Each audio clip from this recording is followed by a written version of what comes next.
সম্মানিত সুধী, আসসালামু আলাইকুম। জাতীয় সংসদ ভবনে দক্ষিণ প্লাজায় কিছুক্ষণের মধ্যে অনুষ্ঠিত হবে বাংলাদেশের নতুন প্রধানমন্ত্রী এবং মন্ত্রিসভার শপথ অনুষ্ঠান। এই অনুষ্ঠানে আপনাদের সাদর আমন্ত্রণ। Ladies and gentlemen, Assalamu alaikum and good afternoon.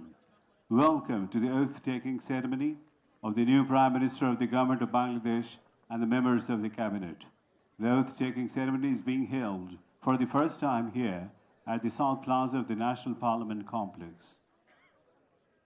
নতুন মাননীয় প্রধানমন্ত্রী এবং মন্ত্রিসভার মাননীয় সদস্যদের শপথ বাক্য পাঠ করাবেন গণপ্রজাতন্ত্রী বাংলাদেশের মহামান্য রাষ্ট্রপতি মোহাম্মদ শাহাবুদ্দিন।